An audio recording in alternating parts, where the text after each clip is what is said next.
These are the tools that I wish I had bought way sooner. They've saved me time, money, and frustration. And some of them might surprise you. Now, this is not going to be a video about your average hand tools like pliers and hammers and whatnot. No, we live in 2025. Technology is advancing, and that advanced technology is now becoming affordable. So we're going to go over tools that I think budding custom shops should get into their arsenal, and they don't have a huge barrier to entry for learning how to use them. Some may even call many of these tools gadgets. Brief disclaimer, this video is not sponsored by any of these brands you're going to see, so they're not gonna tell me what to do, and I'm gonna give you my honest opinions on these tools. And because we're a YouTube channel, I've gotten the opportunity to try many tools that may have a higher cost to try, so I've gotten to pick favorites out of those bunches. So let's do the thing.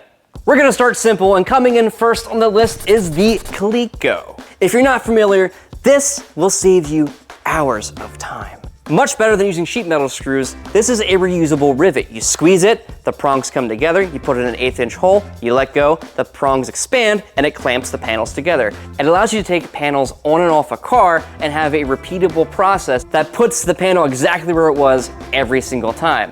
Now, there's many variants out there. I only use these two types, the 1/8 inch regular Cleco, and also these side clamps with the longer tips. These are very, very, very, very helpful. The other ones, I don't use. If you're doing professional fab work and you're not using these, consider using them. Up next on the list is the Bead Roller. Again, a simple tool, but has so many uses. This can be used for flanging, detail work, beads in the panels, which kind of goes in the name of Bead Roller. It's kind of infinite, honestly. If you can get creative and you have the dies to do it, you can make pretty much anything with a bead roller. Now, they can be a little pricey depending on if you're gonna get a motorized unit and what features it has. This one's a WAZER model. I love this bead roller. This is his lower tier model. He has a bigger model that has a wider throat, which honestly, I kind of wish that we had gotten instead of this one, because I've run into issues with flanges running into the little throat we have here. But that's neither here nor there. Use that information how you will. Every metal fab shop needs a bead roller. For example, I used the bead roller to roll this flange on the spoiler of our Carbon Gia drift car. Pretty fancy, huh? Now I get it, you've seen bead rollers before, you've seen Clecos before. What I'm gonna show you next, you've probably seen before as well, but probably also wrote it off as being too expensive. And yes, it's a little bit more techy. Up next on the list is a CNC plasma table, but bear with me here. Hear me out. I know they can be really expensive, but don't murder me in the comments yet. This isn't just any CNC plasma table. This is the Eastwood VersaCut 4x4 CNC plasma table. It is the most affordable all-in-one plasma table that you can buy, that I know of anyway. I use this machine pretty much every day, if not at least once a week. It's paid for itself multiple times over. The barrier to entry to use this machine is not very high, and if you're a professional with a custom fab shop or custom car building shop, the dollar amount to buy this machine won't really scare you. A big name brand welder probably costs more. And the best part about this machine, which many of you have seen in our videos, is the shape library. There's so many shapes in here that are all parametric. You can put your own measurements into and modify. Gussets, pickup points, exhaust flanges, cage mounts, they're in here. So if you're not great with CAD and computers scare you, AKA you're Tony, you can use this machine. I showed Tony once how to use this machine, and he doesn't come and get me every single time he uses it anymore. This is the one to get, guys. Trust me, I've been building custom cars for 10 years now. This is the one to get. Now that we've started the snowballing of tech, we're gonna go to the next machine in the shop. Now this one's a good bit more expensive. However, it has been dubbed as the world's smallest water jet, and it's worth the money because, well, this machine works, all right? And I'm gonna show you why. This is the WAZER Pro. There's also a base model as well, the WAZER Desktop. I've only had this machine for a handful of months now, and I've fallen in love with this machine. This thing can cut literally anything. I mean, up to thickness. There's a whole thickness thing and size thing because it's a small water jet, but it'll cut whatever material you throw at it, including titanium. I love the detail I can get out of this machine. I can make end-use products with this, but not only that, I was able to make detailed parts for our drift gear project, as you guys seen in previous videos, that come out phenomenal. And this is all like one form factor machine. Now you have to have water in and out. There's a sink back there that we route the water to go into for the wastewater, and you have to get fresh water from. All you gotta do is just load media into the hopper, load your file in, adjust your settings, and hit cut, basically. It's very straightforward. Again, the barrier to entry to tech is becoming a lot better, and I'm saying that in the sense of like learning it. This water jet I was able to set up and begin cutting with in only a couple hours, and I was getting results I wanted to have right away. I didn't have to do a bunch of test cuts and be upset about it. I didn't have to wade through pages and pages of how to use their software. It just made sense right off the bat. I have no formal school training, and I was able to pick this up very quickly, and I think you can too. It is a game changer if you're doing custom work. This is a machine that I never thought I'd need, but now I can't imagine going without. This next one's the most obvious on the list, I think, and it's 3D printers. 3D printing in our shop has changed pretty much everything, and if you're not 3D printing at this point, well, you're behind. Everybody's doing it. I have a problem, and it's that I just have a lot of 3D printers and I just keep getting more because I love them so much. Because I was an early adopter to 3D printing, going from that to what we have today and on a consumer level, like you can get a Bamboo Labs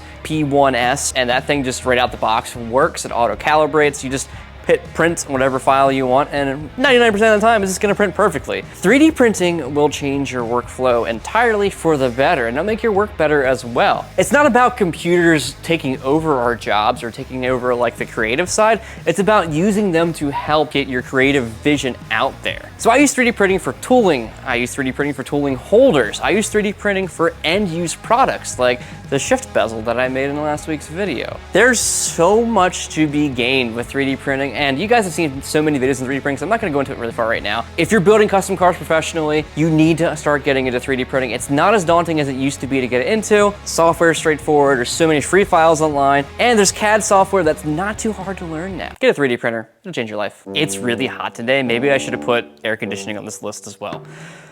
Whew. So though, if you give a mouse a 3D printer, he's probably gonna ask for a 3D scanner. If you're like me and numbers don't number too good, especially with measurements, 3D scanning is your best friend that you haven't met yet. You can just scan an object, throw it in the computer, and then you can model around it without having to do all the measuring. And now it's super attainable to get a 3D scanner that doesn't lose tracking like crazy and works on all kinds of surfaces and is very, very accurate even for full car scans. But I'm gonna show you the scanners that I've used throughout the last couple years. I started back with actually a Xbox 360 Kinect, which I rigged up to hook up to my computer and scanned with that. The Drive actually wrote an article on me when I did that because we scanned the Boxster actually that Jigsaw is based off of many, many, many years ago for this project, but what it was going to be initially. And then I moved from that, I graduated to a Creality CR Scan 01. This thing was great. It was a huge leap forward.